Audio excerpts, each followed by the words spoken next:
And once again on that Leviah list versus the other 8-0 on the pod, Evan Herndon, who is on a chain list. Those chain cards were floating around rather late as we were watching that draft, Brian. They were, and as a consequence of the two chain players being right next to each other, it was Majin Bey and Evan Herndon who were occupying that chain seat, and you were able to see a bit of Majin Bey's draft.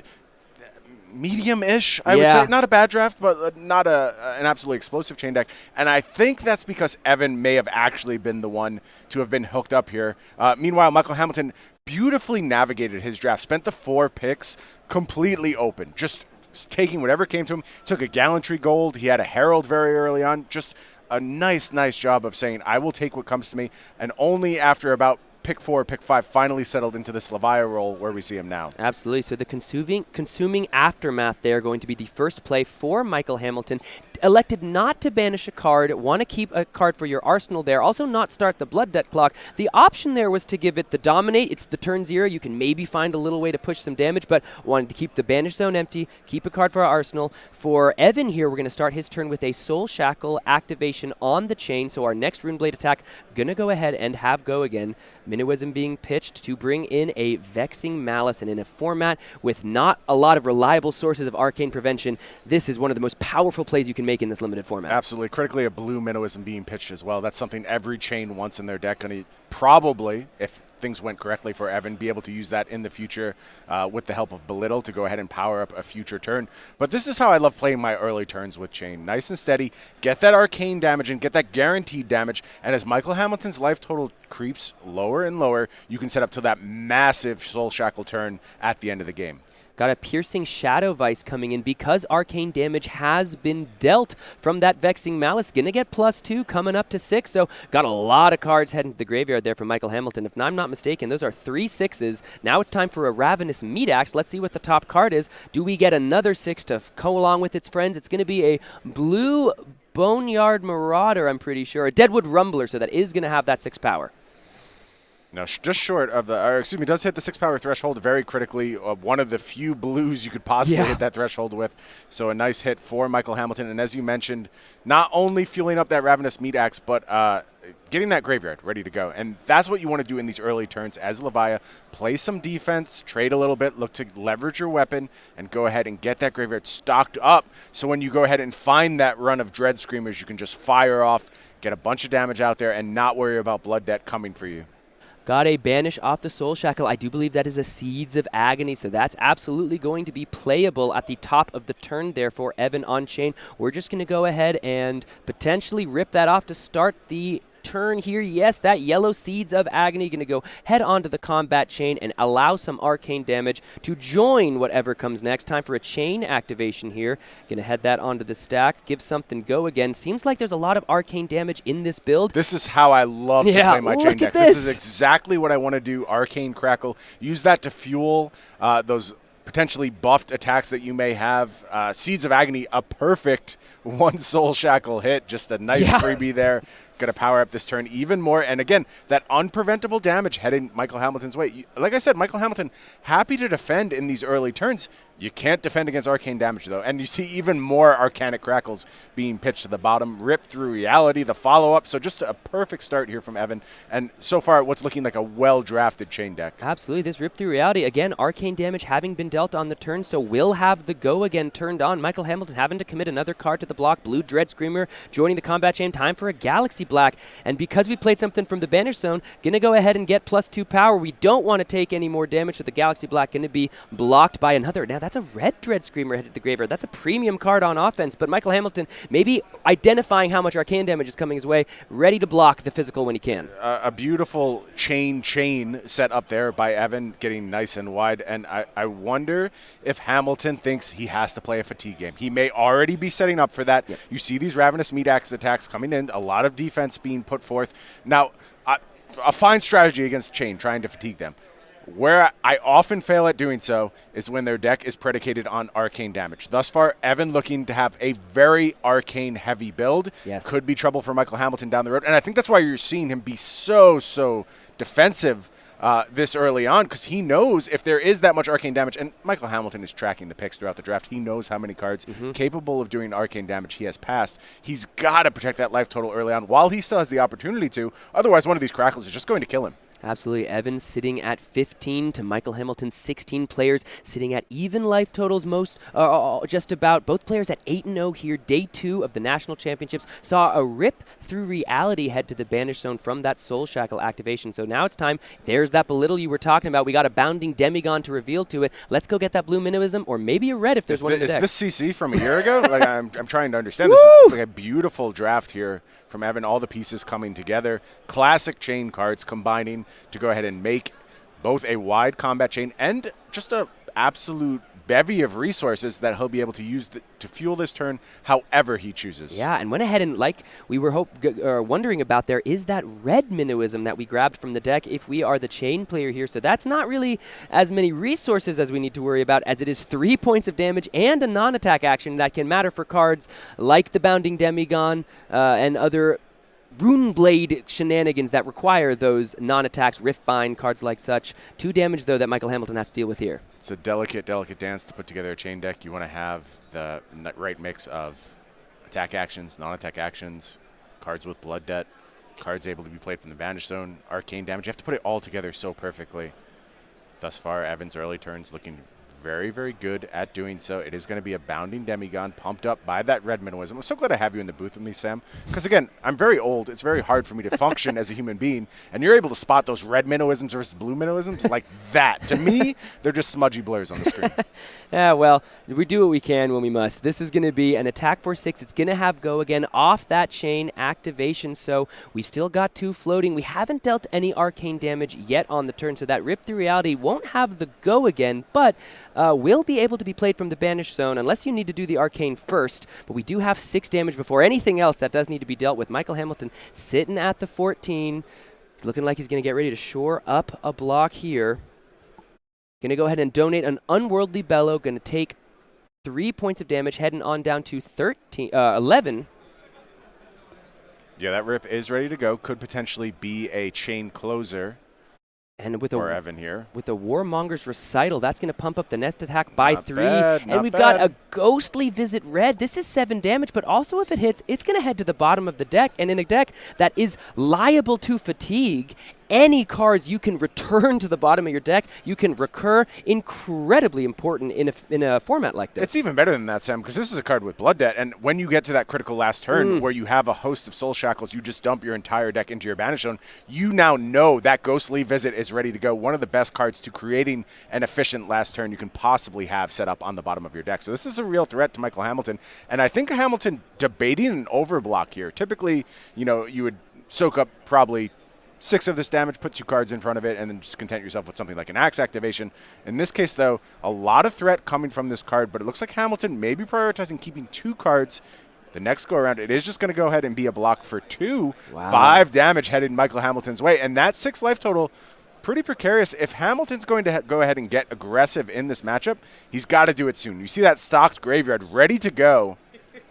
Step 1 looks like it's going to be a Lunar Tide Plunderer here. So this is going to be coming in for 6. Evan ticking down from 15 to 14 after the 1 blood debt that ripped through reality. Still sitting there, probably waiting for the arcane damage to allow it to be a more efficient part of a turn. Time for the Lunar Tide Plunderer to be dealt with from Evan. Like we've been talking about, if you're trying to do any kind of fatiguing, you're probably not wanting to take 5 on a turn like that. So Michael Hamilton looking to get aggressive. We're going to put the Aether Ironweave and a Riftbind in front of it. That's going to be a total of 4 blocks. So 2 getting across. Time for the Lunar Tide Plunderer's activation, so it banishes itself if it hits. Let's take a look.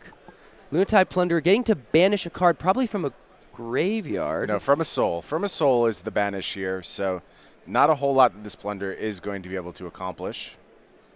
Yeah, interesting, because banishes itself. Yeah. Yeah, so going to banish itself. I was wondering why Michael Hamilton was pointing to it, but I guess it's just to make sure that Evan knew what was going on. Going to go ahead and draw back up here.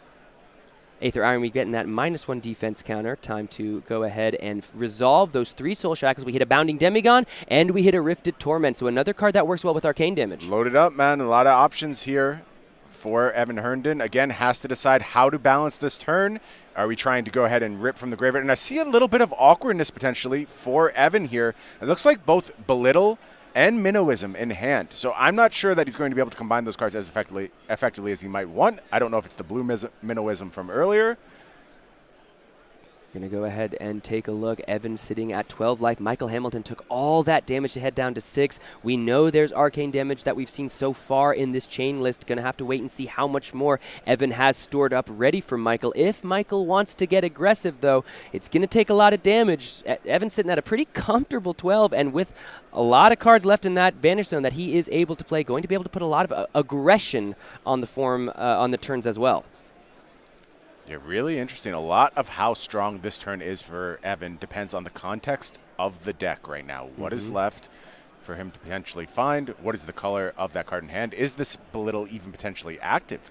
Not sure on that. So let's see how Evan wants to put this turn together. This feels like a big moment in this game, yes. Sam. It feels like this is going to be very determinative of the outcome, because if Evan is able to create another pressure turn, I think Michael Hamilton starts to creep into that too far behind range. It's going to be very challenging to come back. However, if this is an off turn from Evan, we might just see an explosion from Michael Hamilton on the next turn, and then Evan is quickly put on the defensive and will never get the chance to go ahead and leverage this deep well of blood debt cards he has set up. Absolutely. So this is potentially a turning point in this game, folks. It's only a blue Rifted Torment, so we're going to go ahead and come in with the 1 arcane damage because we played it from the banish zone, but Michael Hamilton here not wanting to use that get out of jail free card on the Evan Fold, going to activate the Spell Void critically. Again, you had that Rip Through Reality in the banish zone that's waiting for arcane damage to get the go again. Michael Hamilton saying, I think this is looking a little bricky to me. He's sniffing out that Evans, heads-up play. Yeah, he's sniffing out that Evan's having some trouble stringing enough attacks together to make this too threatening.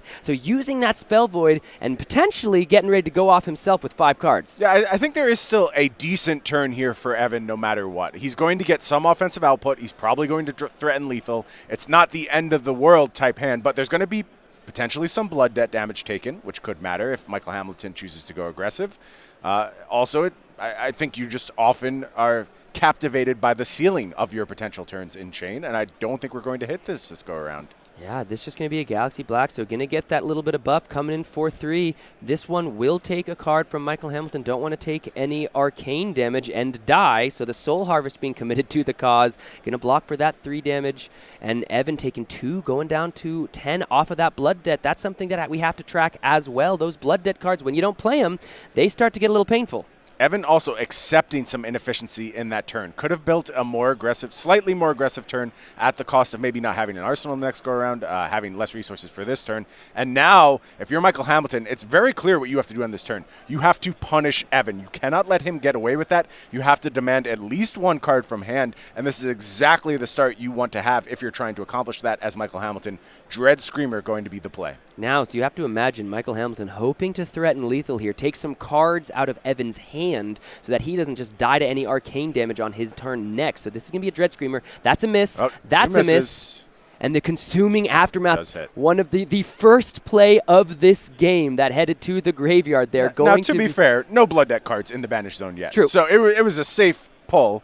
But still, nice to have that security blanket on your Levia. Well, we needed to get the go again on that Dread Screamer, so making sure that we get that 6 there, critical to make sure this turn isn't just 6 damage, and that's all she wrote. We took, did the Spell Void to make this work, so the 6 damage here, getting that go again, potentially going to make this a more threatening turn. Maybe we can get up to 10 and get some cards out of Evan's hand. Yeah, maybe a bigger sweat than I gave it credit for. Very excellent point. I'm so used to my Dread Screamers. Oh, these are clearly going to work. What could go wrong? Yeah. I have all these 6s, not a problem. But maybe there was a little bit of a sweat there for Michael Hamilton. Does find that 6 in a critical moment. Yeah, and we can see there is a Graveling Growl waiting in the hand there for Michael Hamilton. You can also see he's got a hand on his head. This is a precarious position to be in. You don't want to be at 4 against a deck like Chain. You also have started your own Blood Debt clock. You only have the 1, like you mentioned, which is totally relevant. Only having to worry about 1 damage if you're in a position that you have to take any of that Blood Debt damage. But that Graveling Growl going to represent 6 more damage at the end of this chain, depending on how Evan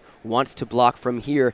That could be pretty threatening to try to deal with. Yeah, a lot of Evan's decision is going to be predicated on what the texture of this hand is. May have to give a card on defense, but those 2 Blood Debt cards ticking represent a real problem for Evan. You do not want to go ahead and shift to a defensive posture because you're just leaking life anyway. So it would be quite detrimental to go ahead and shift to defense and wait for a better cycle, because you may just die before you get that better cycle.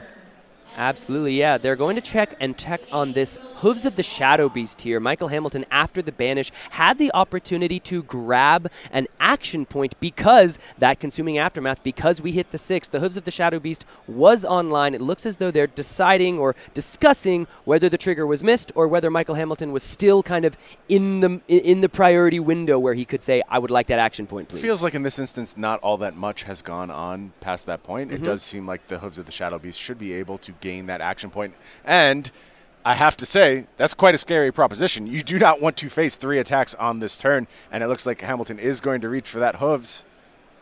And they're going to go ahead and banish or destroy the Hooves here to get another action point after the banish, which I think is going to represent at least a meat axe swing. I agree. This is a very bad look if you're Evan, now going to be facing down quite a bit of damage. And you see Evan wants to keep this hand. He's saying to Michael, okay, you're going to have to show me. Michael says, no problem. Here you go. 6 more. And you know that 1 card in hand represents that meat axe activation. And if you're Evan, I think you went very quickly from saying, I'm going to try and kill you on the next turn to, am I dead? Like, it is a real concern at this point, depending on how his hand blocks. And you brought up such a great point last turn, Brian, of that was a critical turn for Evan to find the offensive output to threaten Michael, given that Michael had gone down to 6 already, because he was only able to get those 2 attacks across. Because Michael used that Spell Void, he has the opportunity to crack back with this incredibly offensive turn. Evan's going to have to give him a couple cards here. Yeah, looks like on Hollowed Right. It's going to be committed to defense, and that brings Evan down to 1. And that means Blood Debt has to be cleared. Here's this Meat Axe. This is big, and it does hit. It is a Graveling Growl. Now Meat Axe for 5.